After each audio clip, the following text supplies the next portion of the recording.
주일 말씀을 우리가 새벽에 같이 나누지 못했습니다만은 1절부터 15절까지에서는 두 번째 재앙이 내려졌던 사건을 기록해주고 있습니다. 그 두 번째 사건이란 개구리가 온 애굽 땅에 창궐했지만 그럼에도 불구하고 바로는 여전히 마음을 완강하게 해서 이스라엘을 보내지 않겠다고 버텼던 것을 기록해주고 있고, 오늘 16절부터의 말씀은 세 번째 재앙과 네 번째 재앙이 기록되어 있는 것을 봅니다. 세 번째 재앙은 티끌을 쳤을 때 이가 되는 것이었고, 그것이 사람과 가축들에게 다 이가 올라붙어서 사람들을 괴롭히고 힘들게 했던 재앙이죠.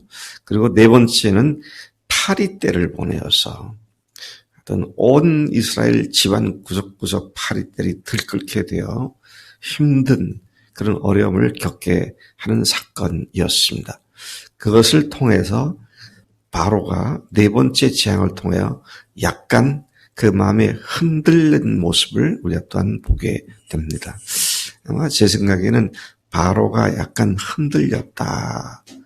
이것이 이스라엘 백성이 하나님을 조금 믿게 됐다. 그렇게 거꾸로 들려지기도 합니다. 제가 처음에 말씀을 소개하기 시작할 때에 왜 10번 재앙을 그렇게 내렸을까? 한두 번 해서 회개하면 되는데, 근데 그렇지 않은 이유가 그뿐만 아니라 이스라엘 백성들의 하나님이 누구신지를 분명히 알게 하도록 하기 위해서 그렇게 하셨다. 그렇게 말씀을 드렸는데, 오늘 네 번째에 가서야 이제 바로가 조금 달라지는 모습을 보여주고 있습니다. 다시 16절부터 19절까지를 가보면 티끌이 이가 되는 세 번째 재앙을 내렸습니다.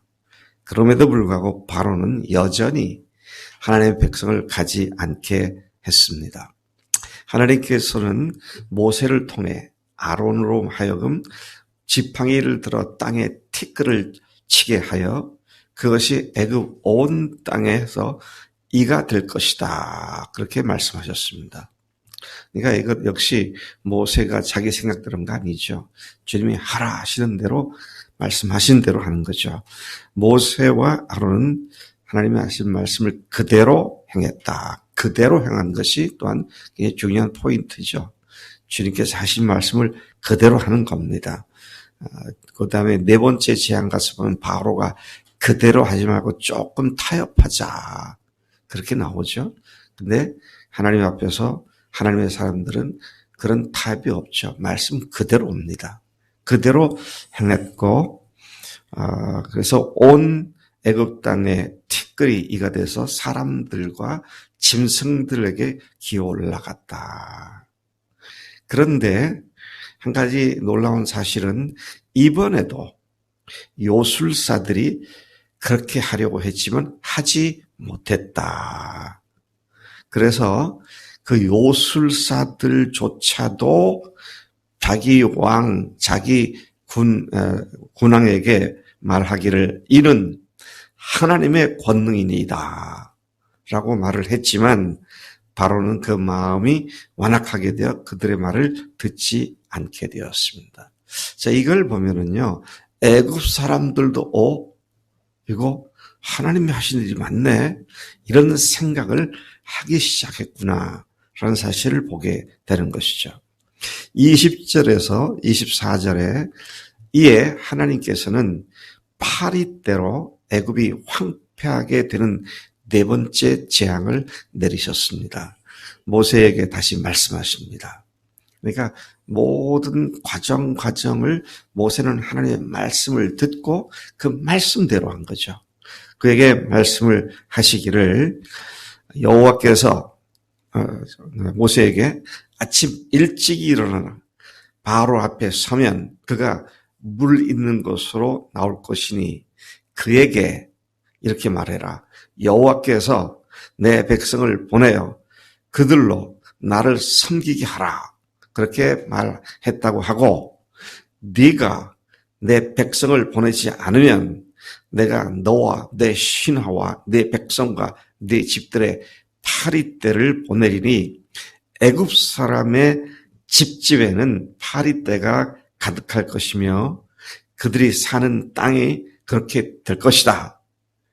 그런데 22절 보면요. 그런데 내 백성 이스라엘이 거주하고 있는 고센 땅은 파리가 없을 것이다. 그들이 살고 있는 그 땅과 바로가 통치하는 이 땅이 하나님께서 딱 구분하셨다. 하나님께서 하나님의 백성과, 그러니까 내 백성과 네 백성 사이, 그렇게 말하죠. 하나님의 백성이라고 딱 구분 지으시고는 그곳에는 파리떼가 있을 수 없게 딱 그들을 구분할 것이다. 그래서 네가 이 일로 내가 여호와인 줄 네가 알게 될 거다. 하나님께서는 이번엔 바로에게 철저하게 이게 그냥 애굽 땅은 모두에게 임하는 게 아니라 모두에게 임하는데 고센 땅은 다르다. 딱 구분되어 있다. 이렇게 내가 분명하게 보여줄 것이고 내가 여호와인 줄 알게 될 거다. 하나님께서도 작심하시고 다음 단계로 일행하시는 것을 보게 됩니다.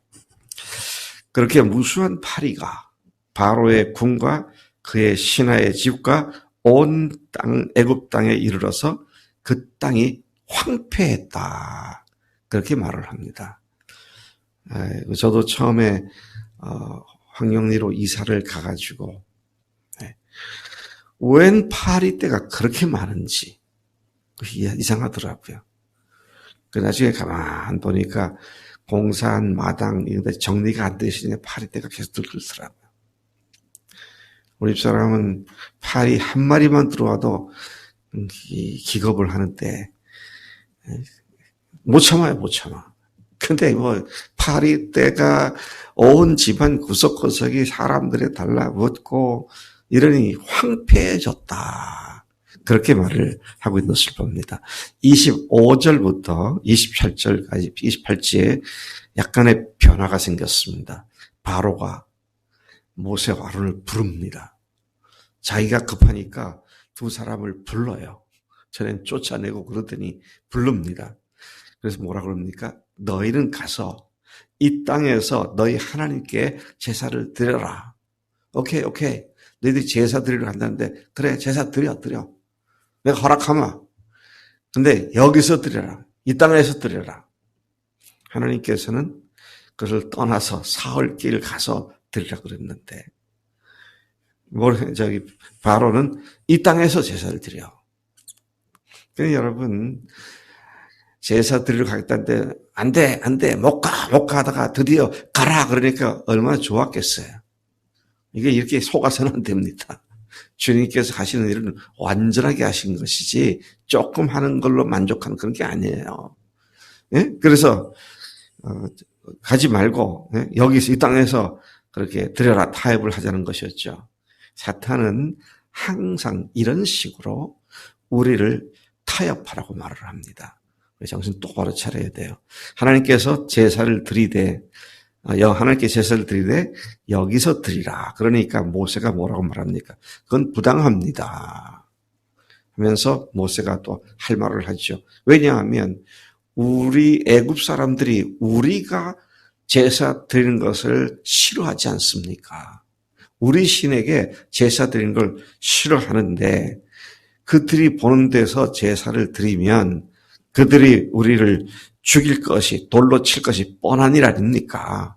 어떻게 그렇게 하라고 그러시는 겁니까? 이제 이렇게 말을 하면서 그래서 우리가 사흘길을 광야로 들어가서 애굽 사람이 보이지 않는 데서 하나님께서 우리에게 명령하신 대로 하려고 한다고 대꾸를 했습니다.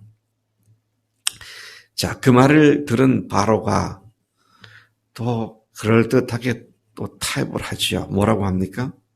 이게 타협의 왕이 막이구나 그런 생각이 들어요.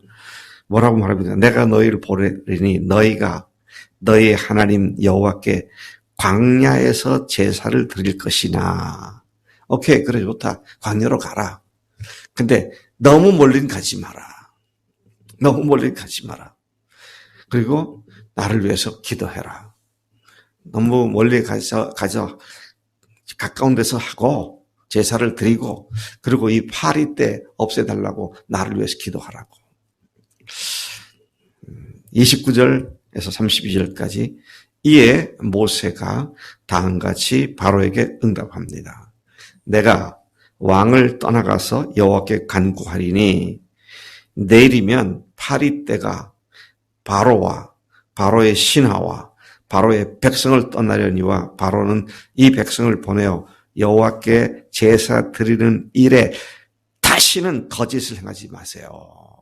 그렇게 하죠. 3번 속았잖아요. 4번째는 분명하게 경고를 다시 합니다. 이제 더 이상 거짓말을 하지 마세요. 당신이 하겠다 그러면 그대로 하세요. 그렇게 다짐을 하고 있는 모습을 보게 됩니다. 30절에 보니까 모세가 바로를 떠나 나와서 여호와께 간구했고 하나님은 모세의 말대로 하셔서 파리떼가 하나도 남지 않고 모두 없어져 버렸다. 성경이 그렇게 말씀하죠. 그러나 결과적으로 역시 바로는 마음을 강하게 완강하게 먹고 그 백성을 보내지 않았다. 이제 약속 위반을 해가면서까지 그가 재앙을 피하려고 했던 그런 모습을 보게 됩니다. 여러분 우리가 이 말씀을 생각하면 마귀란 놈은 언제든지 우리가 주님 앞에 분명하게 선을 긋고 사는 것을 흐트러뜨리고 또 희석시키려고 그래서 어쨌든 그렇게 해서도 제사를 드렸으면 안 드리는 것도 좋지 않냐 그러니까 가자 이렇게 만들려고 하는 이 악한 마귀의 계계에 우리가 속지 않고 분연히 선을 긋고 주 앞에 서서 담대히 나가는 우리가 되어야 할 줄로 믿습니다. 하나님 아버지 이 아침 10가지 재앙 중에 네 번째에서 바로의 요술사들과 또 바로 자신이 흔들린 모습을 봅니다.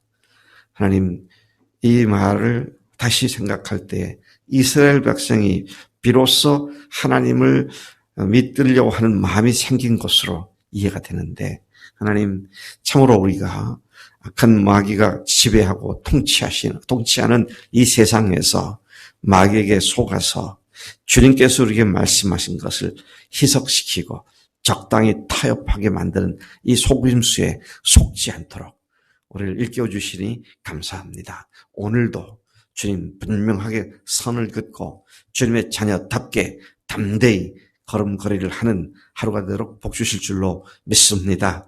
그렇게 살겠습니다. 감사하고 예수님의 이름으로 기도를 쌉나이다. 아멘. 아멘.